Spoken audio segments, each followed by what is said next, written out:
freedom is never more than one generation away from extinction. We didn't pass it on to our children in the bloodstream.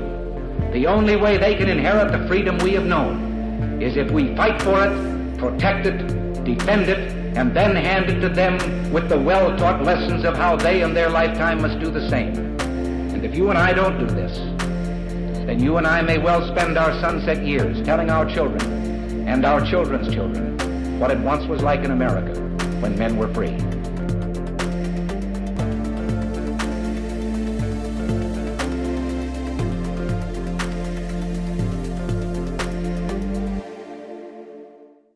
Hey everybody, welcome to episode number 487 of Gun Freedom Radio, where we engage, we educate, and we inform. We are brought to you by potofgoldauctions.com, where you set the price on guns, jewelry, coins, ammunition, antiques, you name it, potofgoldestate.com. I am one of your hosts, Cheryl Todd. And I'm the other guy, Dan Todd. Our theme today is the first 30 seconds, and our guest is Ed Monk. Ed is the owner of Last Resort Firearms Training. With experience as a law enforcement officer, school teacher, firearms trainer, and Army officer, Ed has researched and provided training on the active killer threat for nearly 20 years. He has trained school resource officers and law enforcement officers, armed staffs of public schools, and church security teams on countering the active killer. Ed has just published a new book titled First 30 Seconds. Thank you so much for coming back on, Ed. Anytime, Cheryl. Thanks for having me on. Well, this book, while not a fun topic, is so important and so impactful. It's so readable. Thank you so much for writing this. Tell us a little bit about, why you titled it First 30 Seconds. Yeah, it's because when you look at the active shooter problem with no politics or emotions or personal preferences, you just simply look at the problem. It's all about time and math. Time and math. So once the active shooter attacks a location, they're very predictable, not in where they'll attack or what day they'll attack, but when they start their attack, what they do. They're going to shoot a new person every few seconds. The average active shooter is going to shoot a new person every 3 to 5 seconds in that first minute of the attack, because they're going to start where it's not expected in a crowded public place. So if you look at the average shoot rate of the average active shooter, he'll have his 10th victim plus or minus around the 30-second mark. So if we want a low victim count, and I kind of call that a single-digit victim count, 0 to 9, then he has to be stopped in the first 30 seconds to have that expectation. We can hope for a low victim count, but to cause a low victim count, we have to act in the first 30 seconds. So that's why I called it that. Time. Everything about the active shooter is time. And we're really not focusing on it correctly. We focus on time and how can we get the cops there a little quicker? Panic buttons, apps on our phone. How can we get the cops there a little sooner? Well, that just means instead of 25 victims, you'll have 24. Or instead of 30 victims, you'll have 28. So we talk about time and how quickly we can get the cops there and then how quickly the cops can stop it. But we have to take a completely different look. And that is, if we want a low victim count, the victims have to stop it because it has to be done before the cops get there. They are the first responders, aren't they? If no one else responds, then yes, they are the first responders. But preferably, what I tell schools, churches, businesses, everybody, the goal is we have the attack stopped. We have the shooter under control, and we're already treating, prepping, and possibly evacuating casualties before the first cop or ambulance gets on your property. Yeah, That's the only way to have a mathematical chance of a low victim count. Right. I love and support law enforcement. They're great. The problem is they can't get there quick. I mean, quick. And we do have to start looking at how we can handle it in-house. Yeah, and when I would talk to a room full of cops 15 years ago and tell them that you, cops, you're not the solution to the active shooter problem, 80% of them would get mad at me telling them that. Now, 80% of them shake their head up and down and say, yeah, I'll do God's work when I get there. Yeah. But you're not going to like the numbers by the time I get there. So cops have really come around on this. That is fantastic news. And after I read it, I was thinking every single person who has a child or a grandchild like we do in school or goes to church or meets any regular place, should really buy a copy of this book and send it to a teacher, to an administrator, to a school board member, because if they even look at the table of contents, they are exposed to a truth they can't sweep away so quickly and so easily. And predators look for what? They look for opportunity. They look for the rhythm of people's routines. And they look for times and places when their chosen victims are going to be caught off guard and unable to strike with equal force. Am I speaking truth here? No, that's exactly right. You don't see a lot of active shooters attacking police stations or NRA conventions or gun shows or even MMA competitions because nothing prevents them from attacking those events or locations. The problem is they know they will get counterattacked very quickly, and that's not what they want. They Mm-hmm. know they'll get counterattacked. They know the cops will eventually show up, Mm-hmm. but they want 2 to 3 to 4 to 6 minutes where they're the only ones that can hurt people until Mm-hmm. the cops eventually show up. So they're not worried about the cops. They know they'll show up, but far enough in advance that they'll have enough time to get their victim count. So they try to attack a place where they think everybody will freeze, get down on the floor, get up under tables, hide, or run away. Those people are easy to shoot. So I often use the analogy, and I use it in the book, about many of us have been outside at a park or someplace, and we picked up a trash can that had been sitting outside for a long time, and there's cockroaches underneath. And they all start running to try to get away. Well, you can stomp a lot of them. You can't get them all, but you can stomp a lot of them because all they're doing is trying to evade you. But Mm. we need to not be like that. We need to be like the wasp nest. If you thump a Yes. wasp nest, immediately you stop thinking about what you want to do to the wasp and immediately concerned about what they're doing to you. And that's what we have to become. Our schools, churches, businesses, every public place. If he Mm. starts his attack there, we have to counterattack him like rabid wasp. And Mm. the But gun is the most efficient tool to do that, but it's not the only tool. but don't wasp nests have signs that say no thump zone? Uh, I'm illiterate. I can't read them. Yeah. Well, Ed, I agree, and I think the first thing that we need to do is get these no gun zone signs down, and get people involved. But what would you think the first thing? What should we do? Well, with schools, the first big inertia break is for the so many of them. I would say probably majority has their response is a lockdown, which means everybody on the campus does the exact same thing, regardless of where they are in relation to the shooter, which makes no sense other than it's the easiest thing to type, it's the easiest thing to drill, and it doesn't trigger anybody. Mm-hmm. We do a drill once a month. It disrupts the day about 5 minutes at most, and we're back. And the lockdown works beautifully. Every day the active shooter doesn't show up. Mm-hmm. Yeah, The exactly. first big step to break inertia is we get out of that and we shift to everybody does not do the same thing. Everybody makes their own decision. Mm-hmm. Everybody has three options. All three of those options will be bad on Mm-hmm. attack day, but you choose the one that's least bad for you given Mm-hmm. your situation, and you aggressively execute that thing. Instead of everybody does the same thing, you have three options: fight, flee, barricade. You choose. That's the first thing we got to do, and then follow on to that is okay. You have three options: fight, flee, barricade. We want everybody to consider fighting first. Now, everybody can't. Everyone's not mentally or physically capable of doing that kind of violence to a human, Mm-hmm. but a few people are, and they're going to attack a crowded place. So all we need is one, two, or three. We only need a couple or one.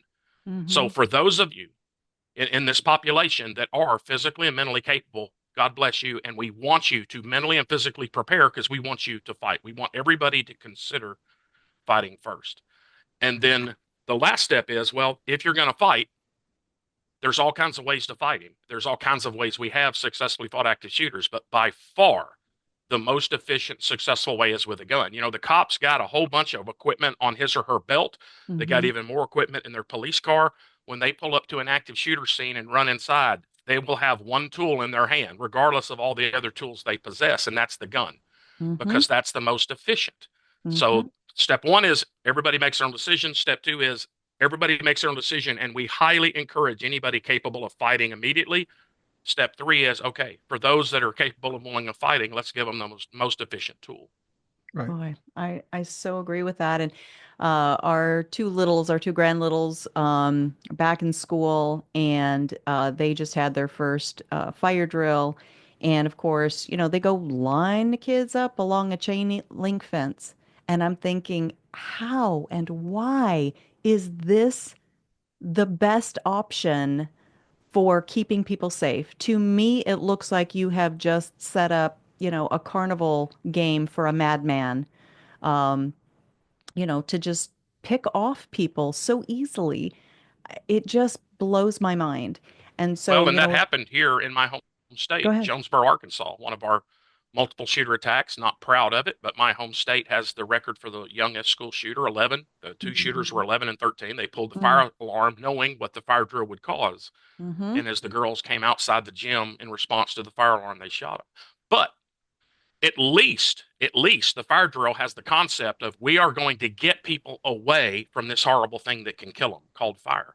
Imagine if the school's fire drill instead was not only a drill, but if we actually have a fire, a Mm-hmm. fire breaks out, Mm-hmm. everybody stay where you are and just wait to see who gets to you first, the fireman or the fire. Just stay where you are and Mm-hmm. see if you're lucky or not. And that's hopefully parents would rush school board meetings with pitchforks and Yeah. torches and absolutely demand that to be changed. But parents aren't doing that for the craziness that we do with active shooters.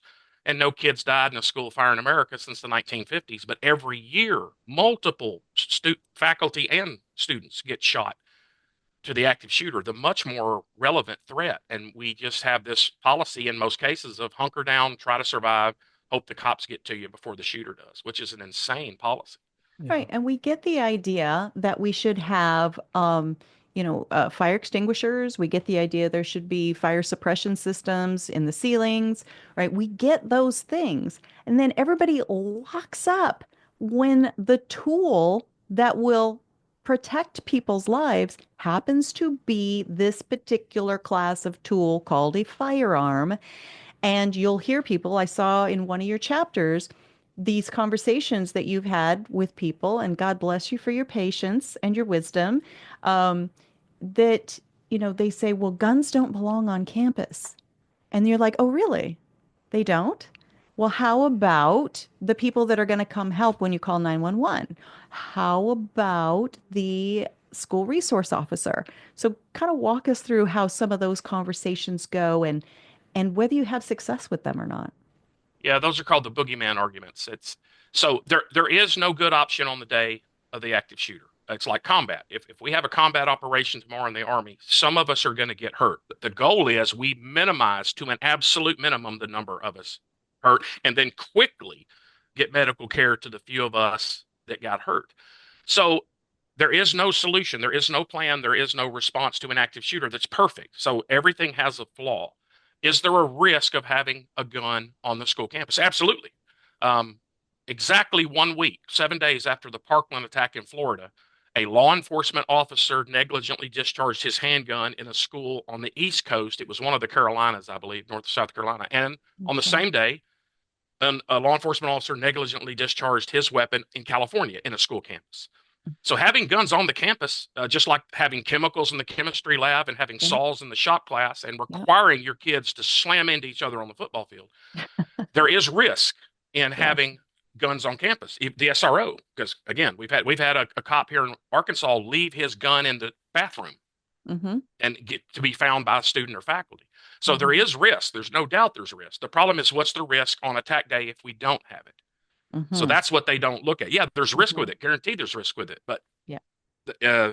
what we have to choose is the best risk, the Yes. risk that's least bad for us. Well, Ed, And I don't know. if guns are unacceptable on campus, then you can't have an armed SRO. And if you call the cops to come stop the active shooter, you must tell them over the phone, the 911 operator, you make sure those cops don't bring their guns or they leave them in their car because we don't want guns on campus. Right. They'll be screaming for a gun on the campus on the day of the active shooter. Yes, they So will. violence against the active shooter is the answer. The only variable is time. Do we want to do it within 30 seconds to have a low victim count or let the cops do it at the 5 or 6 minute mark? Or in the case of Covenant, a big city, metropolitan city with a huge police force took 14 minutes to get cops there, to get cops on the campus to drive there just because of the city traffic. Well, Ed, I don't know of any school that does allow firearms. Has there been any attacks? When the shooter knows that there is armed people in the school, has there been attacks?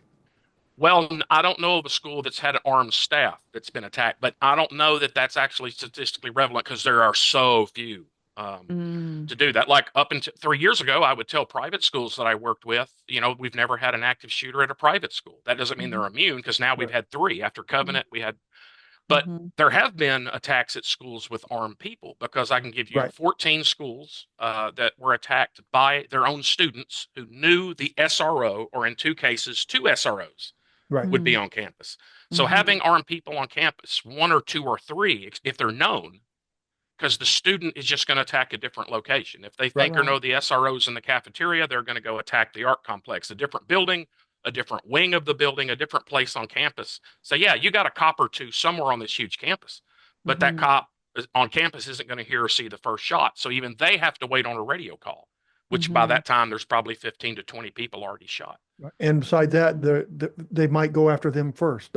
If they know they're armed, go after them first. And Mhm. I I don't know of a case of that with SROs, but I know that was the case in the Buffalo grocery store, who had an armed security guard who was a retired cop. And in his manifesto, he knew he was there. The shooter knew the armed guy was there. And he didn't say, I'm going to go find a different grocery store. He said, I got to Mhm. take the armed guy out first. right. So, yeah, that's a possibility. Yeah, But to be honest, I've even worked with schools here in Arkansas. Many schools have armed staff, but even sometimes they don't do it right. They'll say, "Oh, we have armed staff to protect our staff and faculty and our kids." Well, that's great. Who are they? Oh, it's the assistant superintendent down in the administration building. Well, right. so they're not in the school buildings where the shooters show up. Oh no, Right. no, Mhm. no, no. He's down there, about 7 miles down there. Well, Oh gosh. that's like saying the police station 7 miles down Yes. the road. That having an armed person somewhere is not the mathematical solution. Yet the best solution would be to have enough people armed. And what's enough? Well, it depends on the size of your campus. Mhm. You have to have enough geographically intelligently spread out on the property so that no matter where the first shot occurred, at least one of those Mhm. people can hear Mhm. it or see it. Here where I am, our elementaries are tiny. Two is enough. Yeah. Someone always outside when they're on recess, somebody inside. But our high school is four wings of 2 stories each, plus a gym, plus a practice gym, plus a multi-purpose building, plus a huge auditorium, plus a field house. So Wow. that would have to be many, many more people to have it covered. Well, I have two comments. One, if you can try to put yourself in the mind of somebody who wants to be a mass shooter, you have to think, I'm going to go somewhere where I'm going to have the least resistance. So I'm going to Mhm. go to a school that does not allow firearms, and they have signs posted that. Mhm. The second thing is that, well, that's enough. I just the teachers need to be armed that are qualified that want to do this need to be armed. And the second most important thing is that we need teachers that can do first aid properly. Mhm. These are the two things that would help with the problems that we have. Yeah, I think schools should treat trauma care, even if there was never an active shooter. The staff and kids are more likely to use that in a car accident, Mhm. a Right. home accident, a work accident somewhere down the road. And Mhm. it's for people that have been through it. It's very simple. I think for people that haven't been, they're like, "Oh, that's medical school. That's too." There's like for gunshot wounds. There's like four things that they're Mhm. really darn simple. That ought to be taught anywhere. Yeah. Um, and so, yeah, what I tell schools is, if by law or schools and everybody, if by law or by choice you choose not to be armed with a firearm or with enough firearms, then that doesn't relieve you of your absolute responsibility to fight back. You just got to fight back without a gun. Now, that's not the most efficient method. And I can show them examples of times where brave people fought back without a gun and it was successful, most recently at Fort Stewart, Georgia. But I can show you a list of times it was attempted and it didn't work because you're just at such a disadvantage. Right. You can shoot somebody at a distance, Mhm. but if you don't have a gun, you have to get touchy distance, which puts you at a disadvantage. And we've seen Yeah. some brave teachers that died trying to save students. So we know that there's people out there that have the heart to save. And if they were properly tooled, armed, or whatever that be, Mhm. then Mhm. the results may have been completely different. Yeah, and Mhm. there's this, but a lot of untrained people don't know. They assume well, police are highly sophisticatedly trained with these guns, and the teachers and coaches and principals are not. And we know that that's really not that true. They have been minimally trained unless they've gone out on their own or in some kind of special unit. And then they're shocked when I tell them that I give them a list of armed citizens who have successfully shot and stopped an active shooter, and none of them shot the wrong person by mistake, either by mistaken identity or I missed the person I was trying to hit somebody else. Now, I'm not saying it can't happen. It can happen tomorrow. But so far, it hasn't happened. Cops have shot the wrong person multiple times. Cops have shot each other 3 times by mistake while trying to shoot an active shooter, twice killing each other. So armed citizens actually have a far better safety record at using a gun to stop an active shooter than cops do. They're also far more accurate. You know, Jack Wilson was 1 out of 1. Stephen Williford was 6 out of 6. David George was 5 out of 6. Eli Dickin was 8 out of 10, and the 2 he missed were at 43 yards. Vic Stacy was 5 out of 5 at 55 yards. So the armed citizens just has a better track record at shooting active shooters than cops do. If the active shooter is still active, God help us. When the cops get there, then I want the cops to do brave, aggressive, skilled work. But if we want to cause low numbers, then we have to stop him more quickly. There's 2 places I go where I don't carry a gun: inside of a jail when I'm transporting a suspect, or behind TSA, and I fly a lot now. So when I'm in those 2 places, I have to have a plan to fight without a gun. But I try really, really hard not to go anywhere where I don't have a gun. And of course, the active shooter is only one of the problems. Right. But it's just, they're going to be screaming in the phone for a person with a gun when the active shooter shows up. So they know what the solution is. You'd have a lot fewer shot kids if you had the solution there when it started, rather than outsourcing it and calling for it. Right. I think we've already danced around this and talked around it or whatever, but like, what do you think it's going to take for the cultural mindset to finally accept, we talked about, fire extinguishers, because we know that fires can and do happen. It's almost like, you're going to be hungry. So you always have a plan to make sure that you take care of that. You know that a bad guy is going to come somewhere and put holes in people. What is going to make that difference, that we can stop being culturally locked up on AR-15s are bad, or just guns in general are bad, and instead actually put the work in? But you don't have a crystal ball, but if you did, what do you all think I the thing can would do be? is show them the math. That's all I can do. And more than once, when I get brought into, like, say, a school on the day or day or 2 before the kids show up, they always have this in-service training, which is usually pretty useless in my experience. But anyway, and they'll have the whole auditorium full of teachers, janitor, the whole school be there. And I'm going over the numbers that are in the book. And several times the people up close to me in the auditorium, which are the faculty and the staff, they look back behind them up at the back of the auditorium where the superintendents and the principals are. And they look back at them like, he's exactly right. Locking me and my kids in the classroom when the walls and the doors are not bulletproof, just so we can get shot in this locked room, like happened in Uvalde, like happened in Parkland, is absolute insanity. All I can do is show them the math and then try to help them do better, maybe a little bit better, maybe a lot better. It's mentioned in the book, but I got called by a superintendent up in Washington State, and she said, with what the state and all the other schools and everybody is telling me to do, in my gut, it's going to be a slaughter in my school if he comes here. I don't know what to do. I don't know what to change, but my gut tells me it's going to be a slaughter. Can you help us? Those are the people I love. Yes, we can do a lot better than we're doing now. Yeah. Because 98% of schools in America, their policy is, we're going to take some evasive measures. We're going to turn out some lights, lock some doors, hunker down. But basically, you can shoot all of us that you can find until the cops get here. And that is a horrible plan, but that's the plan of most schools. To answer your question, what I think should be done is that we need to get media on the other side. Right now, everything is bad, guns bad, guns bad. And as soon as, how many times have we had a responsibly armed citizen stop a crime, but you never hear it on the news? Okay, so if we could get that out there, that the message is responsibly armed people can save lives. And do save lives, maybe that would be the thing. Because right now, it's just, guns, guns. You know what? It's probably not going to happen to our school, so no.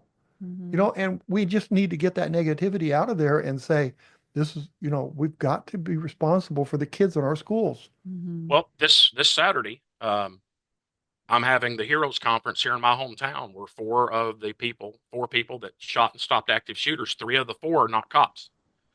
Jack Wilson, Stephen Williford, and Pastor David George. Three of the four are not cops. They're just citizens that happened to be there and saved lives by risking their life. Mhm. So just publicizing that more. Sometimes you have to get around it. Humberto Garcia, a great guy out in Las Vegas, was a shipping and receiving clerk in the condominium complex where it got attacked. Mhm. He was legally carrying a firearm and stopped the guy. In about 8 out of 10 news reports, if you Google that, he's listed as a security guard. So again, they want it to look like the only people with Right. guns are officials. He was a shipping and receiving clerk that had a concealed carry license for Nevada and was carrying his pistol and shot this guy. But that's Wow. they'll often call people, if they're volunteers on their church security team, they'll call them security guards, like they're Right. paid Yeah. certified by some government agency with a Yeah, badge to be there when they were just volunteers. Yeah. absolutely. So a lot of Well, times the media works against us to try to mask the times when it was I, just a good citizen. I think the biggest plan that would work is we need to send a book to our principal of our school. that's what I'm Everybody saying. needs to get a copy of this book, first 30 seconds, and send it to the principal of your school. Some of them will probably throw it away, but a lot of them might just glance through. And like you said, if they just read the index, it might be enough to put the seed in their mind that we've got to do something. Right. Absolutely. I think that's that person to person contact. You put a nice note in there, let's say, I'm concerned about your life, right? And my grand little's life. You can put that note in there to the principal. Um, it really is frustrating to me. And, when you talk about people think that if you're not like, an elite SWAT team member that, you can't possibly step up to the challenge. Here in Arizona, Raul Mendez, he's become a personal friend. He was just at a party in his neighborhood on a 4th of July, year before last, I think. And some guy shows up and just starts shooting people. Now, Raul had his two young daughters. His wife was pregnant. He got actually shot in the head and it went through and he lost an eye. So he went down and obviously everybody thought he was dead. He was able to come to, retrieve, get his concealed firearm, go to the room where the bad guy was and stop the threat. And when I asked Raul, he's been our guest on Gun Freedom Radio, so how much training did you have? He said, actually, I come from California. And so it was very difficult to even own a gun there. And so that's why I came to Arizona is to have my freedom. I don't have any elite training. I don't, in Arizona, I don't even have to have a concealed carry license. I was enjoying my freedom and I was able to do exactly what you would want anybody to do in that situation. And I'm thinking, here's living proof. Argue against that. And yet people will just go to that, the boogeyman argument, or they'll go to the straw man argument about, well, what if this happened and what if that happened? It's like, okay, but can we consider that and what actually did happen? Yeah, and if we have armed people, say at the school, they could shoot the wrong person, they could have a negligent. There are very rare hypothetical problems, but if the active shooter shows up and no one counterattacks them 100%, you're going to have a lot of people shot. So, Thank yeah, you. and Eli Dickin, 22-year-old car mechanic, shot the active shooter in the mall in Indiana at 43 yards, 22 yards, and 8 yards. Not only did he not have any military or police training, he had no professional gun training. He just said, Granddad taught me how to shoot when I was little. And a lot of times in the gun training world, especially the men, I think will try to tend to make it sound like it's more difficult than it is to make ourselves sound more impressive. But it's really just lining up two things and pulling a lever. That's not calculus.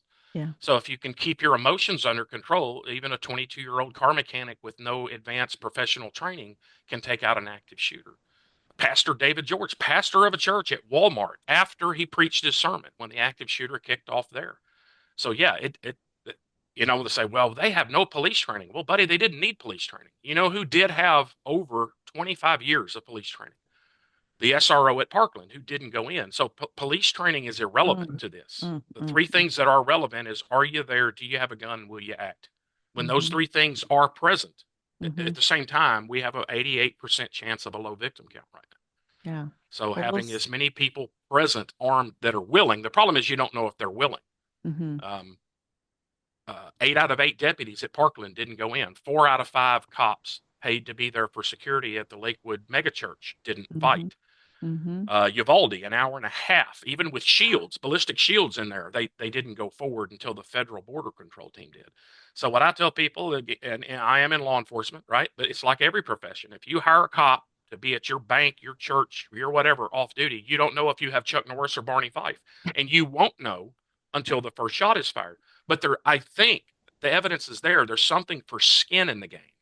If this is your church, Mm-hmm. if this is your school, you work there with your fellow employees and your kids you take care of and love, there's something to be said for skin in the game. Well, I remember one school where there was a shooting and they wouldn't let the parents through, but the police hadn't gone through yet either. That's the That Uvalde. was And it's like, Uvalde. they would have had to shoot me.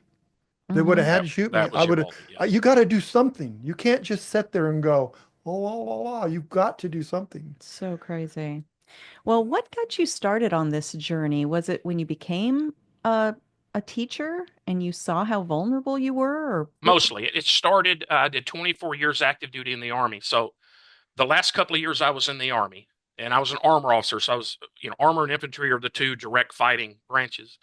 In fact, I put it in the book, the mission, the written mission of the armor branch is to close with and destroy the enemy using shock, maneuver, and fire. And that's what we got to do to active shooters: close with them, get close to them, and eliminate them.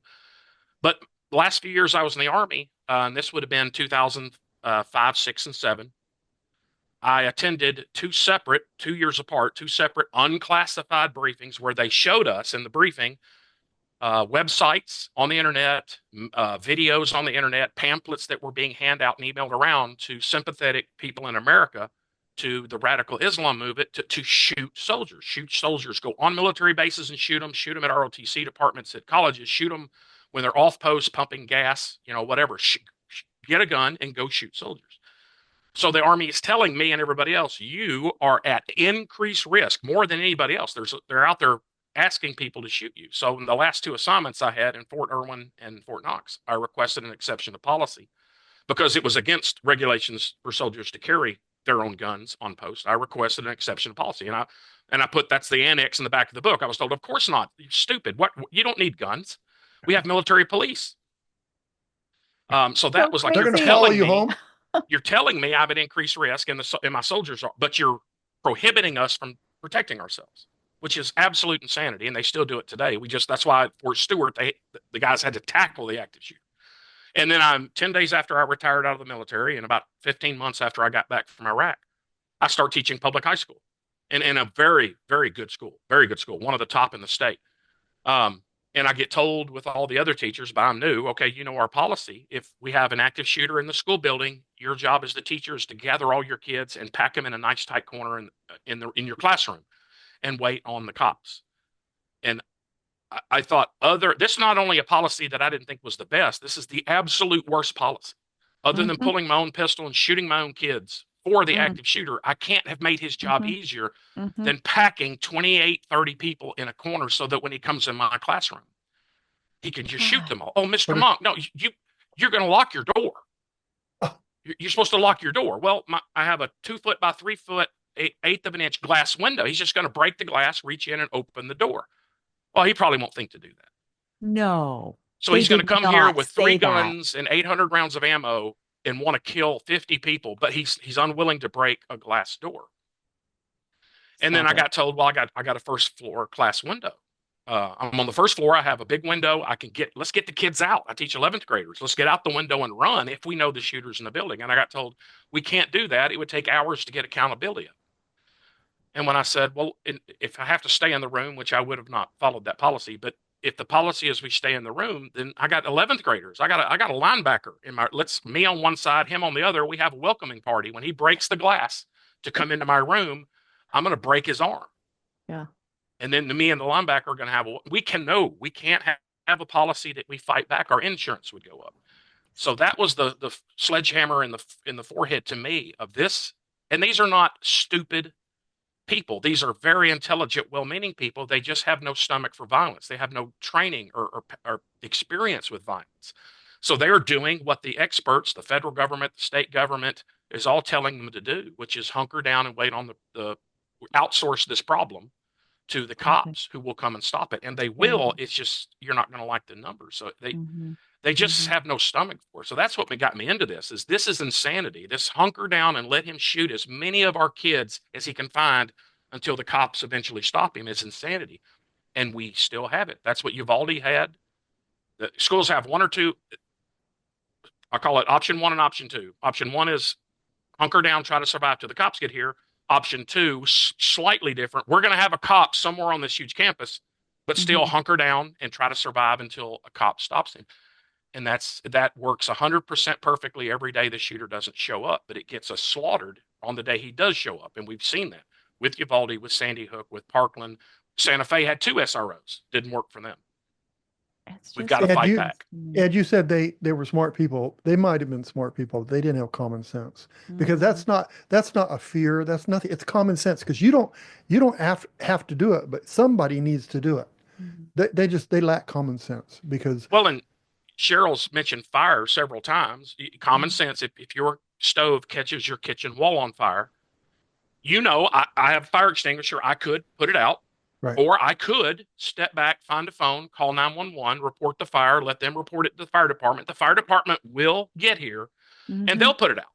But you're going to have Mm-hmm. 2 drastically different outcomes if you put it Sure. out in 15 seconds or you wait for a phone call in the fire trucks. Right. That's why we have fire extinguishers in the home. Yeah. We understand that. We want the fire put out. The firemen will tell you, you'll be better off if you put out the fire before we get there. But for some reason, because of the political, emotional, gut hatred of violence by anybody other than a government entity, that we just refuse to see what math and time tells us right in our face that we have to do. Well, and the insurance piece of it absolutely just galls me because let's say you did stand idly by and watch your house burn down, right, while you were waiting for the fire truck to get there. You would think that your insurance company might have an opinion about that, right? Like, wait, so the damage could have been completely eliminated right away, or maybe we have a little bit of, smoke damage, but no, you stood there and let it get higher, bigger flames, take out more of your house. Okay, and now you want us to pay for it? And then these schools, they are so averse to risk, right? Well, if we let keep teachers carry on campus, it's going to impact our insurance.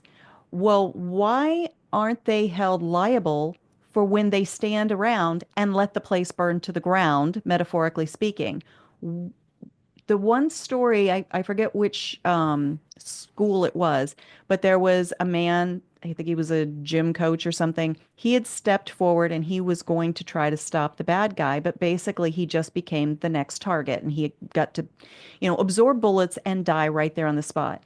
And I think to myself, if he had been an armed teacher, right, a responsibly armed citizen, every single person who died after that murderer encountered that man, imagine being the parent of that student thinking he was right there. He could have stopped it right then. And nobody empowered him to do that. Nobody gave him permission to save his own life and then therefore save the lives of every single person after him. It is so hard first of all, it's hard for us to think like these murderers. I appreciate that, right? It's hard for us to fathom that somebody would come in with the goal of a high body count. But I can't fathom the way that people think in their fantasy world that, yeah, I'm going to call 911 and let the place burn down.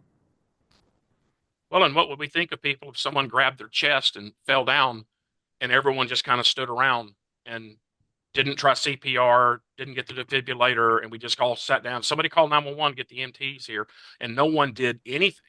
Right. Um, I did my part. everybody encourages learn CPR, get this equipment. But the gun thing, the active shooter thing, has just got so much emotion and politics wrapped in it that it's just really hard to break. A police department invited me up outside of Detroit to do 2 days of training to get all of their people through it, and I said, well, why don't we do a day for your local schools? I'd be willing to do that. And they hosted that, and they brought the whole school district in. And before I started, the district superintendent got up, and said, "Okay, I'm so sorry. We have to have this type of training." And he said, "If this topic, talking about this, triggers any of you," and he used the word triggers any of you, "you are free to leave. No shame. You're free to walk out. You do not have to attend this." And of course, I Stop didn't say it. anything, but inside I'm going, "Hey, time out here, Sparky. Do you let your teachers opt out of fire drills? Right. Because the active shooter is not going to let your staff opt out when he shows up. No. And your state requires by law that parents send their kids to your school. And you're responsible for those kids. But if you're uncomfortable talking about a problem that's far more likely than a fire, then you can opt out and not take part in it." Did anybody walk That's what out? we're doing. Ed, did anybody walk out? Don't remember. I don't remember seeing it, but I don't know if they did or not. That's But I terrible. just remember that shocking me. Whoa, what the time out here? It's insanity. All right, we need to. I got two more important questions, and we are running low on time. All right. I know you're wearing your logo right there in your shirt. Very clever. Last resort. And firearms training. What kind of training do you teach? Is it this kind of training, or do you start with the basics? What do you do for We full? do handgun training from I've never touched or seen a gun before all the way up to more advanced training. But we're so busy. I'm so busy doing active shooter stuff, and my brother his specialty is long range rifle. We don't do a lot of the handgun fighting classes anymore. We don't schedule them. We'll do them if a group, such as a law enforcement group, or often it's a church security team or armed school staff in the summer, that we'll do more advanced handgun training with them. And then my brother does long range rifle. But 90% of what I do now is the active shooter stuff.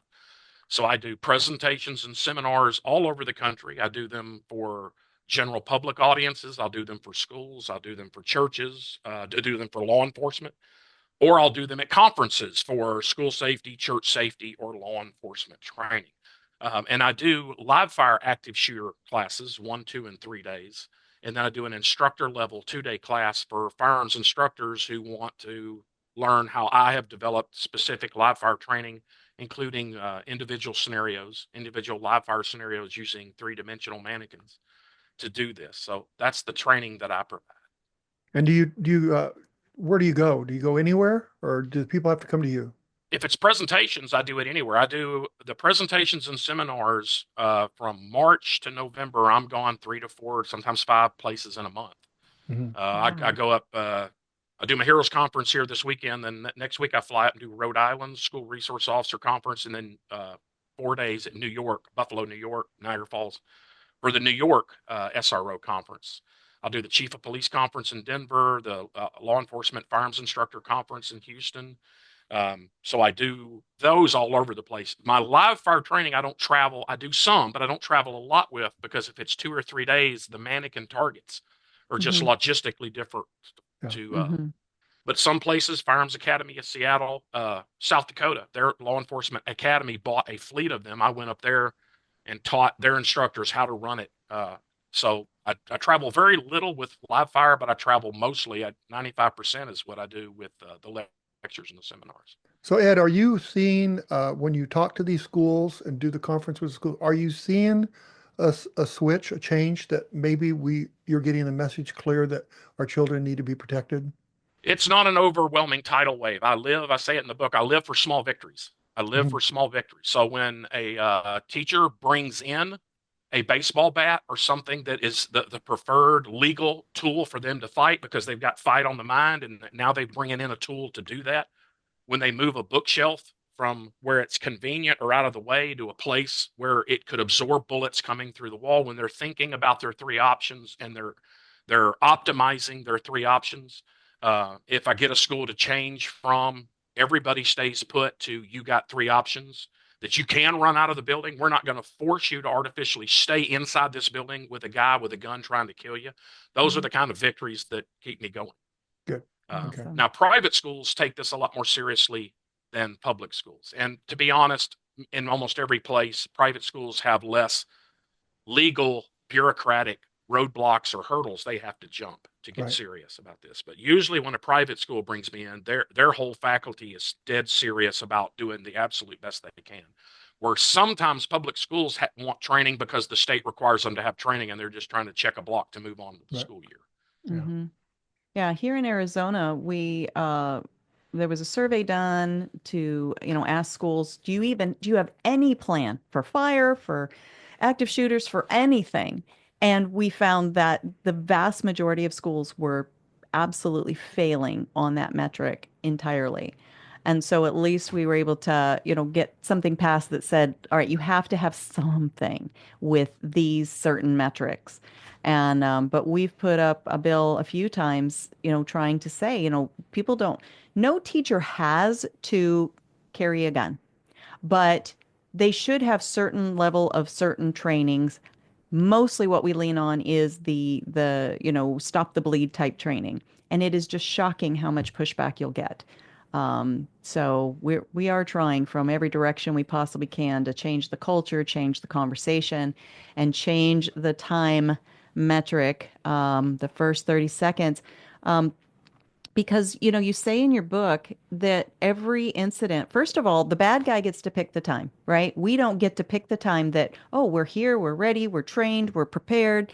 The bad guy picks the time. But you said there's always two, what is the word you use? Two villains present in every one of these shootings, even if the bad guy is by himself.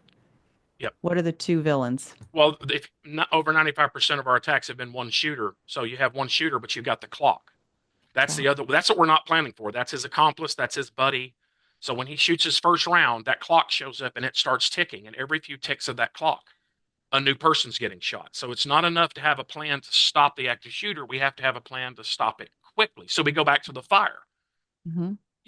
If your house catches fire, if you just get out in the lawn with a pitcher of iced tea and watch your house completely burn to the ground, it'll eventually go out. Yeah. But the goal is not that the fire eventually stop. The goal is to stop it as quickly as you can for the least amount of problems. Right. And the most blaring example, I went up to Iowa to help schools up there that had decided to have armed staff, and the chief of police in one of the cities was rabidly against it. He couldn't stop it because it was legal to do it. But he published an open letter and said, listen, this is insanity. This is crazy. It's a horrible idea to have armed staff because we have a tri-county SWAT team in this area that's far better equipped and trained than some coach or chemistry teacher carrying a pistol. And I agree with the chief. I bet that SWAT team is better prepared, but he never addressed the clock. Right.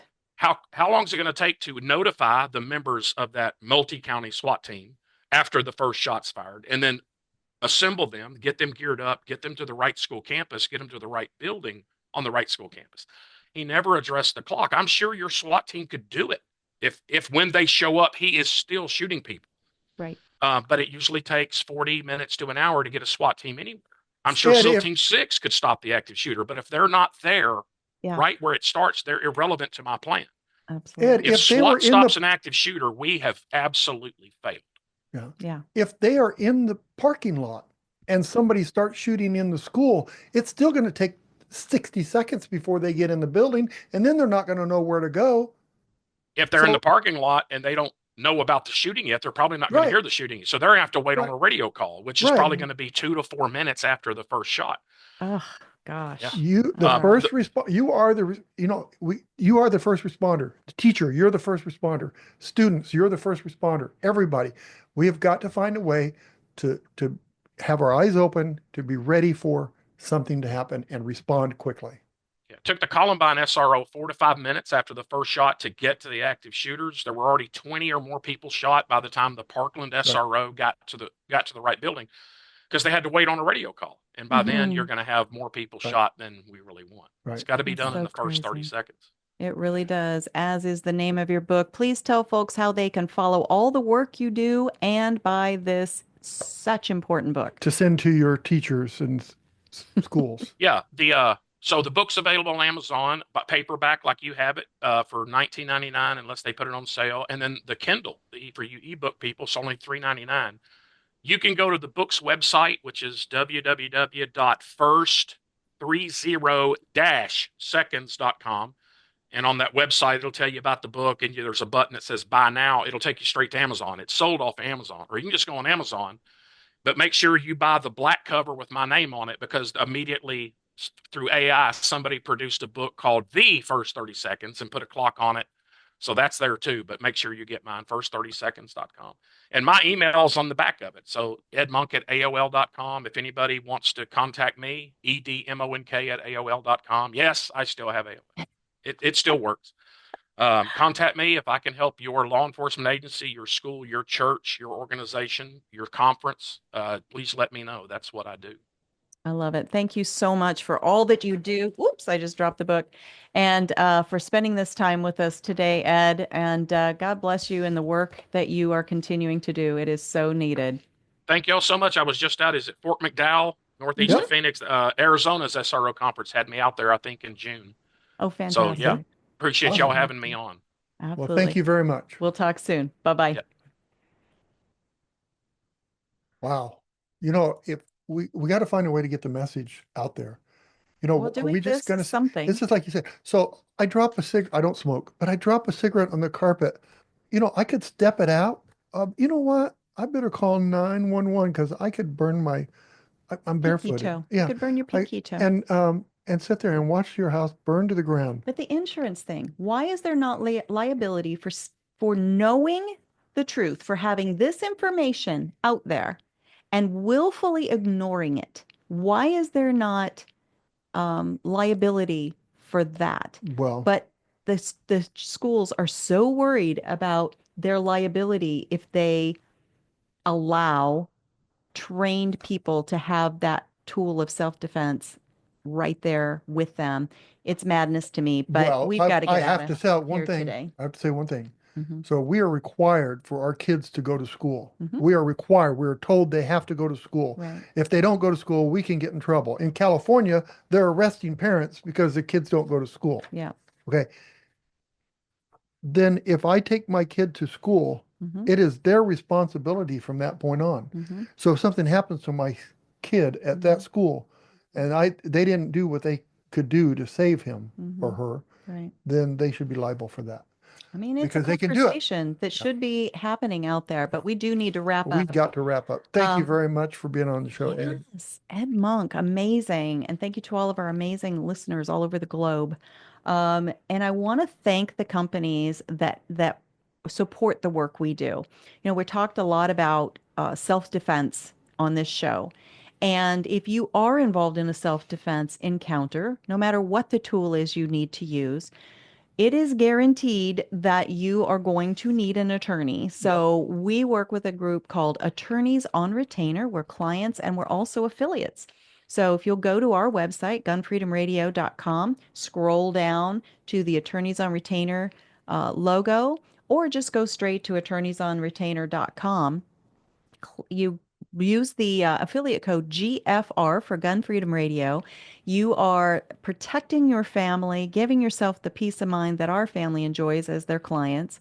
And you're also giving us just a little piece of that to help fuel the work that we're doing. So that's Attorneys on Retainer. And my hands are sweaty from this conversation we had on the show today. Mm-hmm. And so if I was to go shooting right now with sweaty hands, what would happen? Well, first of all, I want to correct myself. It's attorneysonretainer.us. So I apologize for that. Attorneysonretainer.us. And so, yes, sweaty palms, as Danny was alluding to. Locked-in grip is for safer, faster, more accurate shooting. Get some for yourself and your favorite range buddy. That is lockedingrip.com. Now, I just got done shooting. Mm-hmm. I am hungry and I want a good old steak. Oh, yeah? Well, do you also like to buy American-made products? Only American. American soil, supporting American jobs? Well, this is your opportunity to join a private invitation-only shopping club. And we are inviting you. It is patriothousehold.com/GFR. So all that stuff you buy at the big box stores, your shampoo, your laundry soap, your delicious steaks, you can get them through patriothousehold.com/GFR. Danny's favorite snack, Simply Fit. You're nutty about it. He's nutty about it. You can set your order online and forget it. and it'll magically show up at your door. That's what I do. Or you can shop as you need it. patriothousehold.com/GFR. And finally, we have a new affiliation and collaboration with patriotmobile.com. So everybody's got their mobile phone, whatever your service is, AT&T, Verizon, you name it, you can switch to Patriot Mobile, support an American-based company that is supporting the same values you have. Pick your tower. Whatever service you have, you can keep at the same level of quality. PatriotMobile.com. It is America's only Christian conservative wireless provider. And if you use the promo code GFR, then again, you're supporting the work that we do as well as patriotmobile.com. All right, we've got to scoot on out of here. Thank you again to all of our amazing listeners and our wonderful guest, Ed Monk. Be sure to check out his book, First 30 Seconds. If you want to go back and watch this show or share it with your friends, you can go to the YouTube, Gunstreamer, Rumble, and when you get there, click on the notification and the subscribe button, which tells those platforms you value these subject matter experts. If you want to listen to the audio-only version, go to our website, GunFreedomRadio.com, and binge listen to your heart's content, darling. Absolutely. If you want to see the photos and bios and links to books and all the works that all of our guests have done, go to the guest tab. It is an ever-growing resource. We've got close to 600 people on there that have been our guests over these 10 years as we are celebrating our 10th anniversary here on Gun Freedom Radio.